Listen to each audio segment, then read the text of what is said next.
Hello, everybody. Welcome to Talk About with Biff Lucky and Mr. Fun, the podcast where we will talk about everything. We will talk about anything. Quite frankly, we are going to talk about it all on a busy weekend of activities. The fall, it's like out of hand. There's so many things going on. And the weather is perfect. It's absolutely couldn't be any better. Yeah. It was where we are. Where were you? You were in Clemson, right? I went to Clemson for the weekend. Yep. Which was and amazing. How was it there? It was hot. It was hot down there. The sun was strong. They did have a little bit of rain, which is sort of unusual for them. They don't get a ton of rain down there. But it's interesting. August was set some record around in the DMV for the least amount of rain. They had some minimal amount of rain, which was interesting. But July set the record, I think, probably for the most amount of rain. It's like kind of it ebbs and flows, literally. In that regard. So, but it was a good trip to Clemson. It was great. Yeah, long trip down there. I led the tailgate. I was like the master tailgater down there. We had an amazing tailgate with a bunch of families. It was family weekend. Clemson is laying an egg. We'll talk a little bit about that. But it was a very nice time hanging out with my daughter and her friends. So good. Well, Rockfish let us in again with Chesapeake time. So again, as I can't remember the schedule. Whether he's got one or two more dates here and then in September. So please check online either on YouTube or on the podcast notes for Rockfish's schedule. Once again, we are not drinking, but if we were drinking, what would we be drinking, gentlemen? Scotty's vodka, as Lucky and I are holding bottles up. So it's getting tailgates have vodka. A lot of things have vodka in the mix. I played in a golf tournament over the weekend, and there was plenty of vodka flowing around. And I met some guys at that knew Scotty by virtue of a Hagerstown connection, right? Which is our friend Dave L. I played golf against one of his best friends growing up. Oh, really? That's pretty cool. Yeah, so it was good. So and he knew Scotty at that point, and had watched the wedding online, as a matter of fact. So it was very good. So really good. Fun. Yeah, Mr. Fun, do you have a joke to get us going here? I do. Stallone, Van Damme, and Schwarzenegger. How do you say his name? Arnold Schwarzenegger are sitting around and they're talking about their favorite composers. And Stallone says, mine is Beethoven. And Van Damme says, mine's Mozart. And Schwarzenegger says, stop, guys. You're not going to make me say it. I'll be back. Okay. So let's what did he just say? One, you Mozart. said Mozart. Schwarzenegger, new one. And then you changed Mozart to Mozart. Yeah. With a K. Yeah. Isn't that a series on Netflix that won all kinds of awards? Yeah, that's right. It was that's right. And I guess he was doing it in a Belgian accent, like Van Damme. I suppose what it was. Hey, I'll try this one. What do you call a surprise Chinese guy? Holy fuck. Well,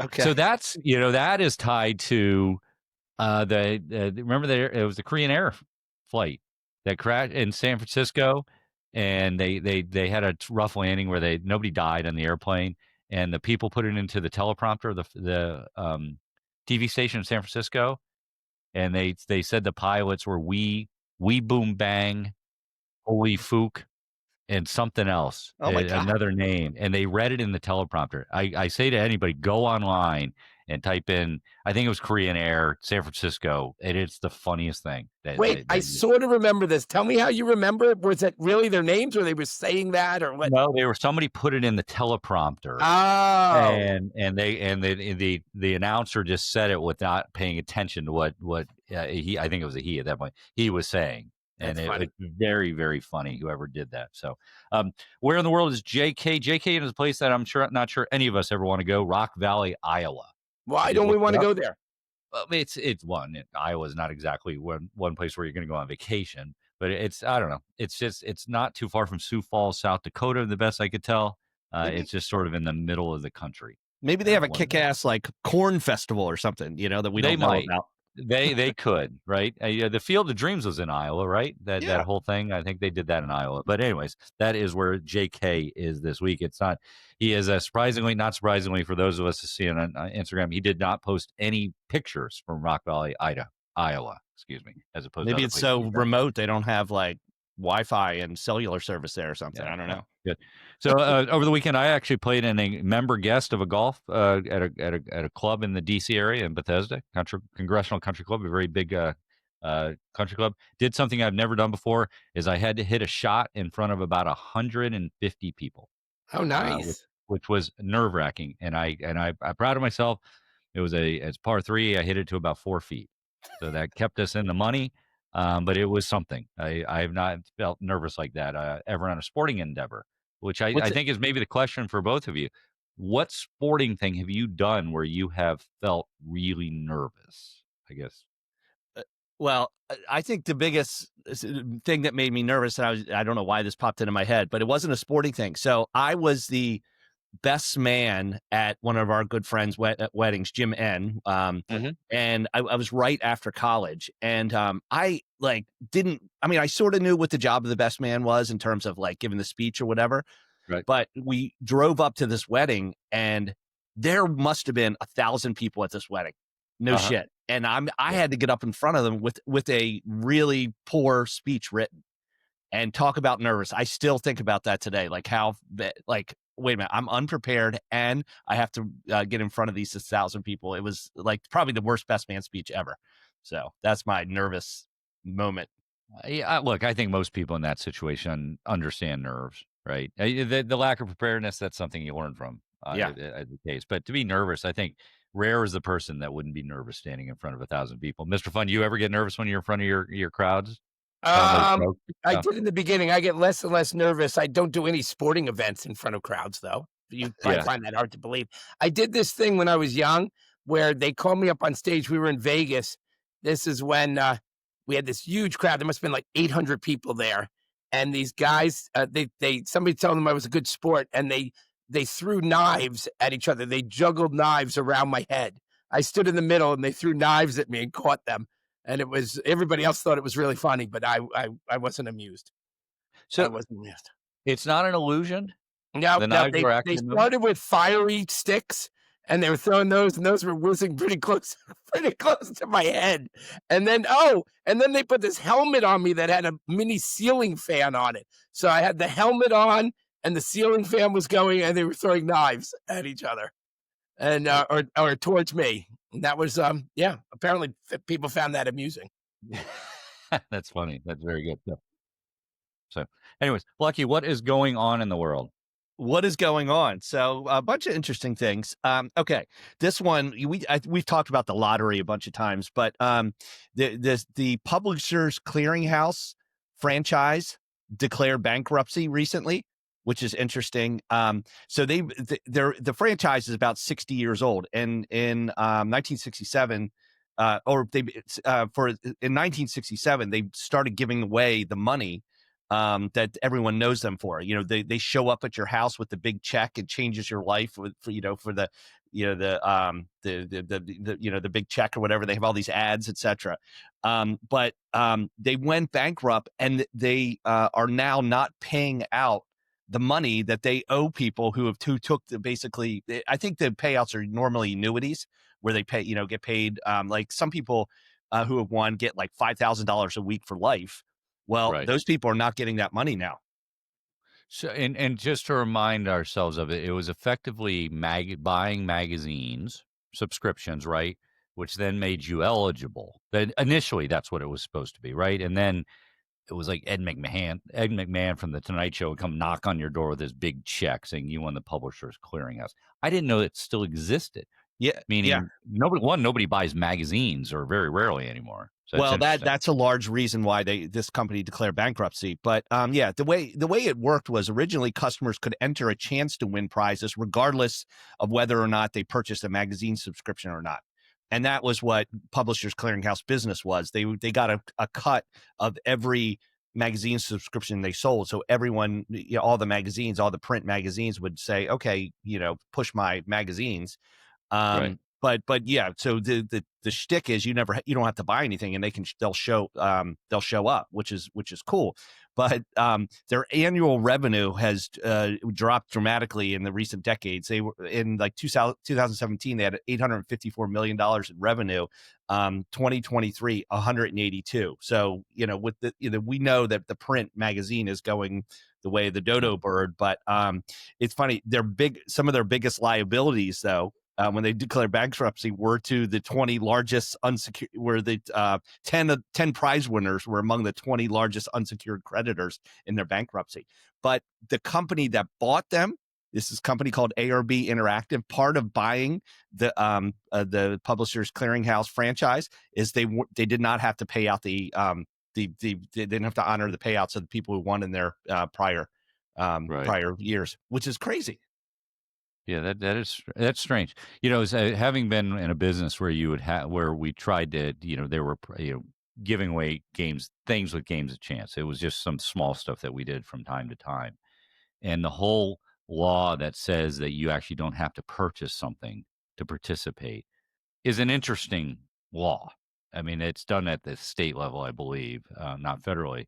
But the fact of the matter is that even Publishers Clearinghouse, I mean, my suspicion was that the winners ultimately had purchased a magazine. You just never know.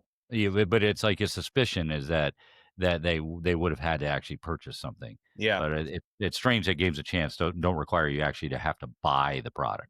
Yeah. Well, they also have the like the McDonald's game where you get the used to get the pieces, you had to build the Big Mac and the blah, blah. They all fine print. Oh, if you don't want to eat our food, you can send in and we'll send you some. I was always skeptical of that. Yeah, absolutely. I think people who collect a lot of magazines, they often have a lot of issues. Yeah, very good. Very good. Like that. Okay, the other thing I caught my eye this week is, and I think we talked about this in year one of the podcast or whatever, but the Toy Hall of Fame, there is actually a physical place where there's a Hall of Fame. It's in Rochester, New York. I don't know if you guys knew that, but the Toy Hall of Fame announced their 15 finalists for this year, and I think they're going to take 3 of these things. So tell me if you agree that these should be considered for the Hall of Fame. The game Battleship, I think so. That's a great game. Yeah, great game. Catan, which is like a card game. Never played it. It's too confusing. Yeah, but that's a nominee. Connect 4, which is not a game I really like that much. What about you guys? Oh, I like it. I like it. Have you played the big life size version? The one that's big ones where they're usually outdoor places. Yeah, like I've seen those parks and things like that. That's fun. This one's interesting. Cornhole, which is a recent game, I think. I don't know how old Cornhole is, but to me, like the phenomena is like 15 to 20 years old. So that's on the list. Furby, which is that little furry stuffed animal. Yeah. The scooter, that little metal razor scooter, is a nominee. Slime, which I think was a big one in me growing up. Okay, this one is a little controversial. Snow. As a toy. Well, I don't know. They've had sand before. Who's writing this poll? And choosing it's the Toy Hall of Fame they must have a committee that considers things that are people play with, and snow could join ball, cardboard box, paper airplane, sand, and stick. Those are already in the Hall of Fame. Those 87.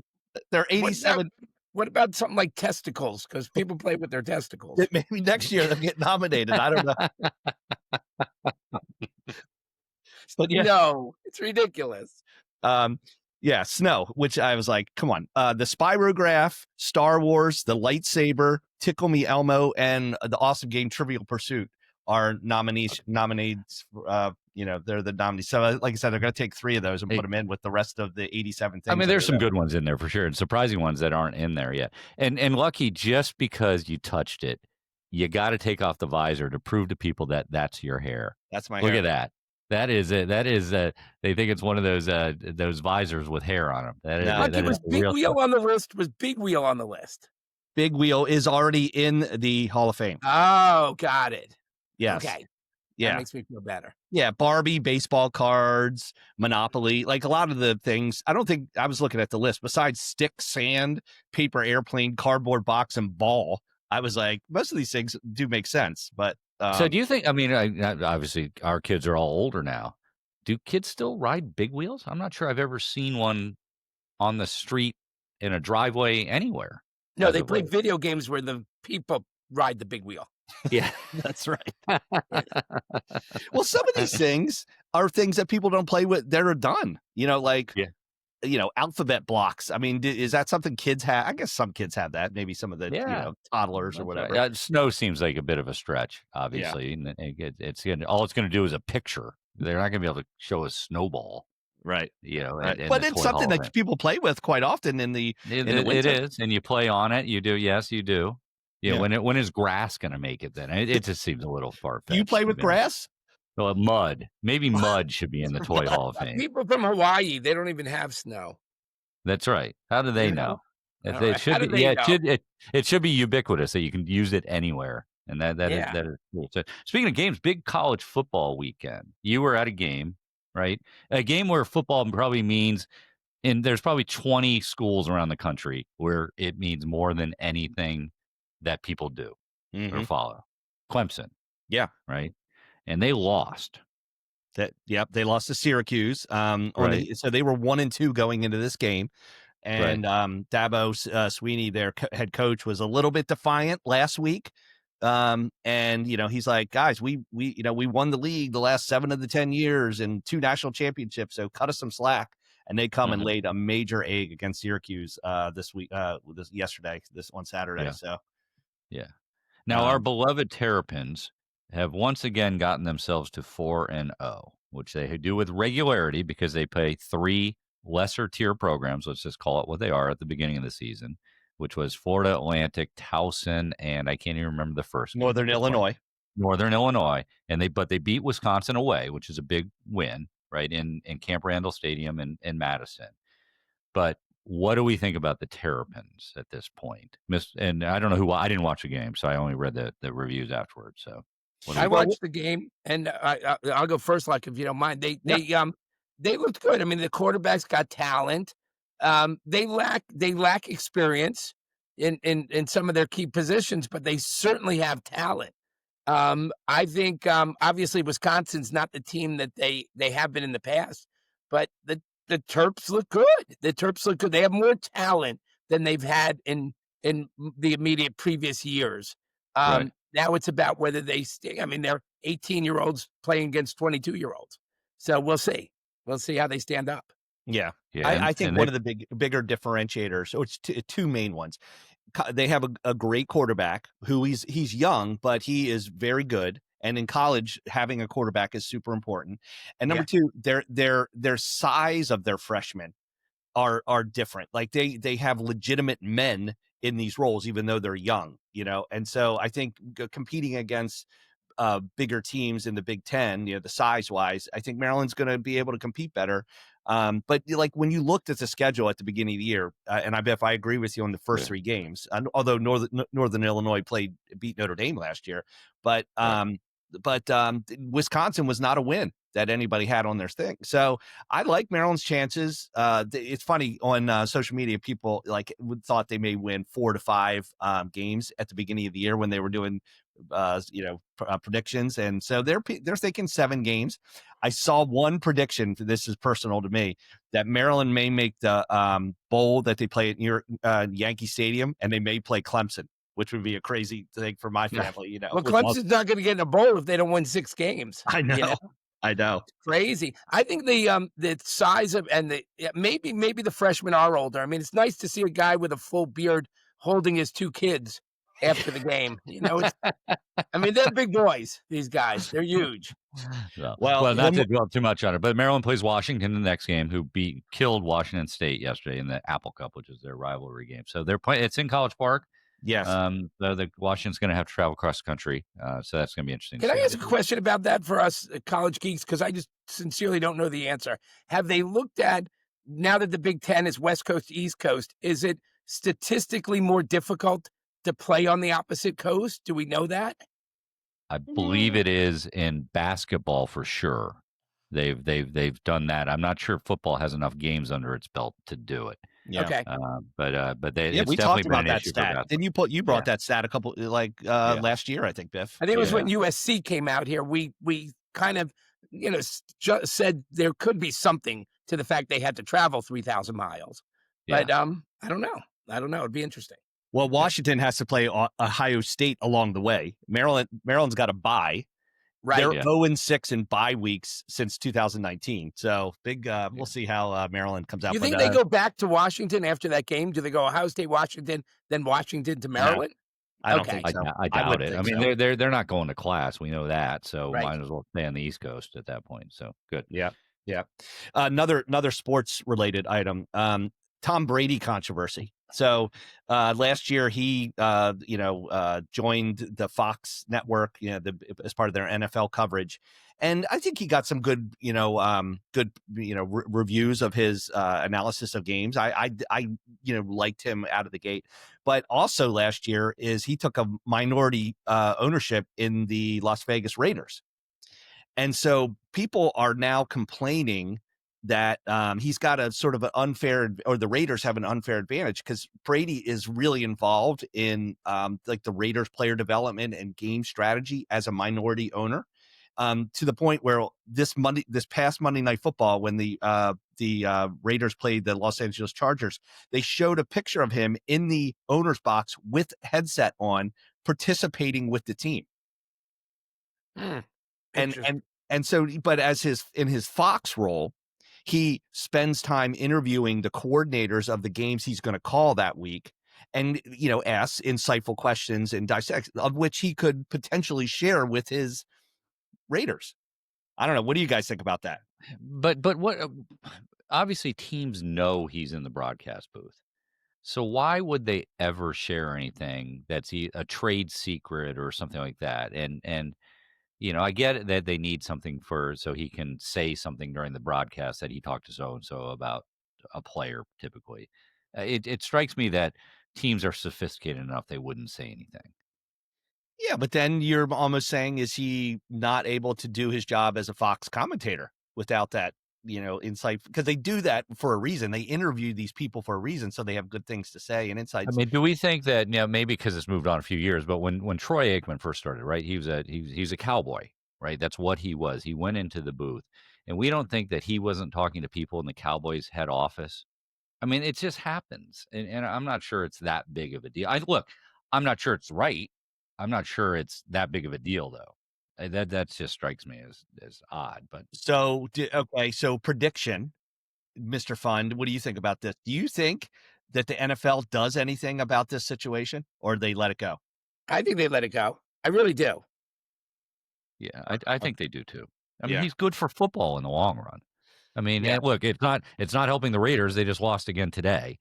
So I don't know what, now granted, he hasn't called a Washington Commanders game, but they lost to the Commanders. So I'm not sure it's that big of a deal. Bigger controversy for me is I literally was watching the game before we came on the air tonight, was that he is doing the broadcast on the Cowboys-Bears game. And a Cowboy got lost a ball, a receiver, and it went into the arms of the Bear player. And that player, they show him slamming his helmet on the ground. And Tom Brady makes a comment about, well, sometimes you just want to slam your helmet on the ground or go home and kick the dog. And before I get onto the podcast, I go online and I'm reading some stuff. It's already made news that he talked about kicking a dog. And that's that's his latest controversy, Tom Brady. So maybe it's not the people shouldn't be NFL that literal. What's that? I'm saying people shouldn't take things so literally, but that's the controversy now. Yeah, well, maybe that's what does him in on his Fox job. He making fun of dogs, right? Yeah. So I want to talk about one small thing, just because I don't know why it annoys me, because I really don't follow it. But baseball is coming down the home stretch, and the problem to me is that as a casual fan, baseball is lost. It just is. It's between college football and pro football. Baseball is proving yet again its season is too long.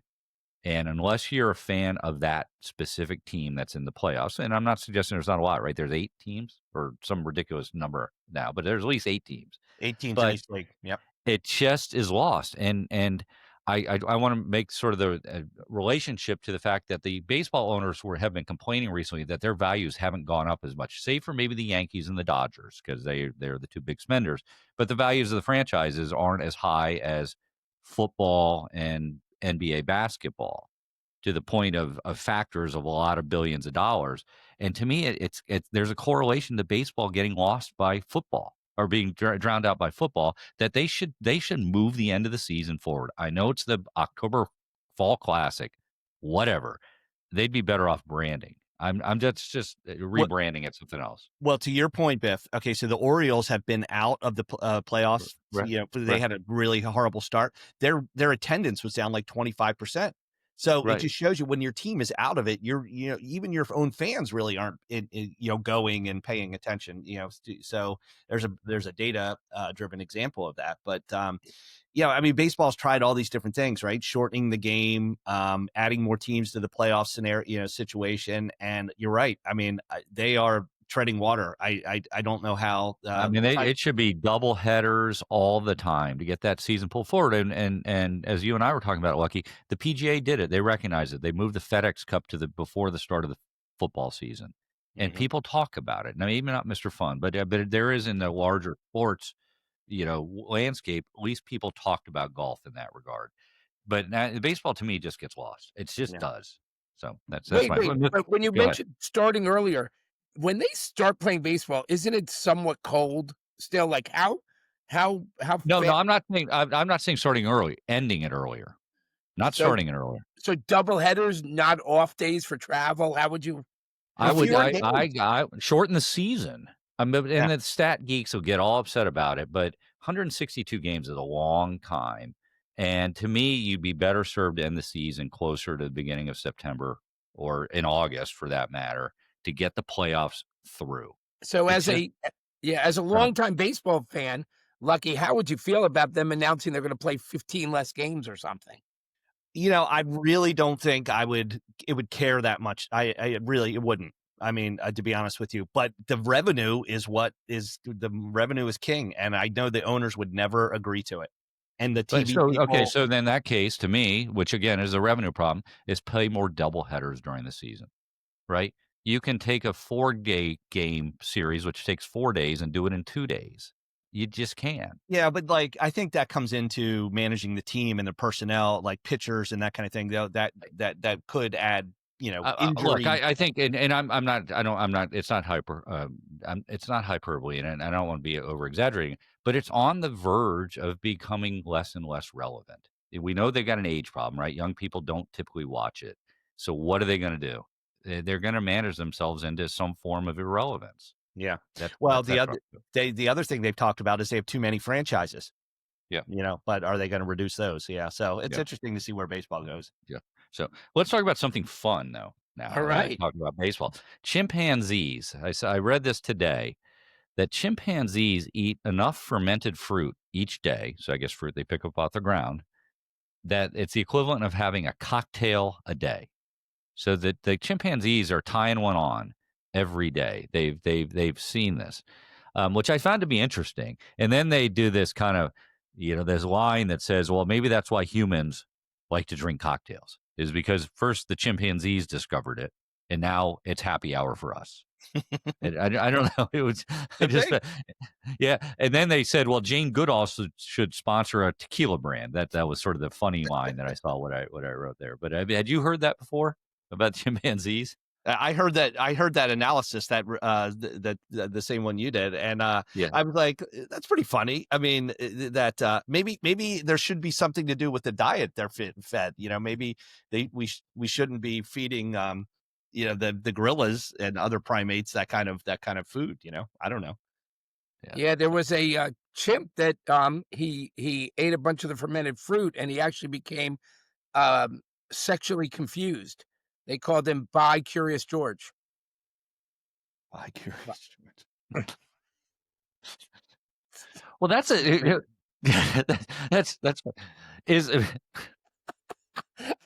hate when I have to apologize for. No, you don't have to apologize. That was very funny. But in top of my head, I'm like, was Curious George a chimpanzee or a monkey? He was a chimp.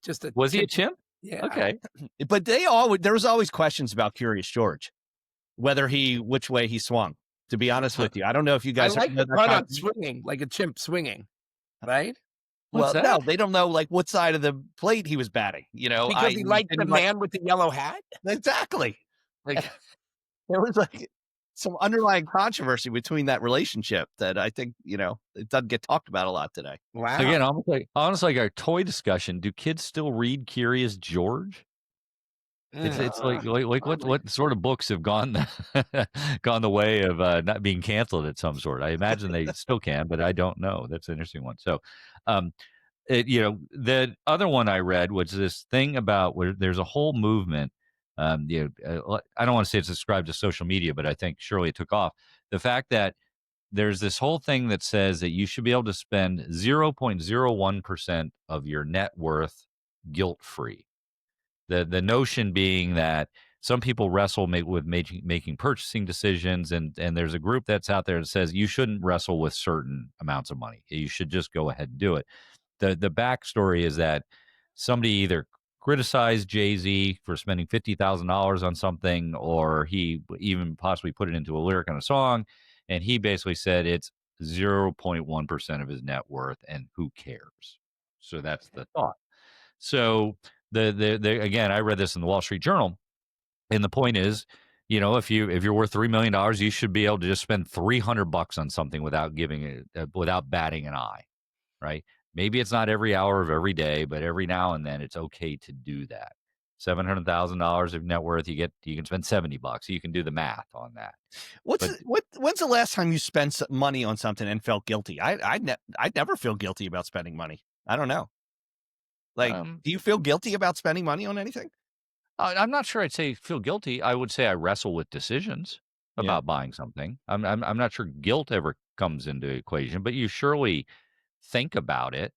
Like, could I buy something else with that money? Yeah. They're basically saying there's no equivalency, right? I don't know. Mr. Fun, do you ever struggle with that? Yeah. No, but speaking of wrestling with decisions, the other day I got into a fight with a girl with enormous boobs. I got confused when she said press 1. Oh, I forgot that we were in an elevator. Oh no, I got into an elevator with a girl with enormous boobs. And she wound up smacking me across the face. I was confused because she said press 1. All right. And that. Wait a minute. Did you get in a fight with her because you didn't press the button? I pressed one of her boobs. Oh. She geez. And then you got in a fight. Right, because she said press 1. That went so well. Yeah. That went so well. And the fact that you segued off me just using the word wrestle. Yes. Biff, do you know what a perverted frog says? Rub it. Rub it.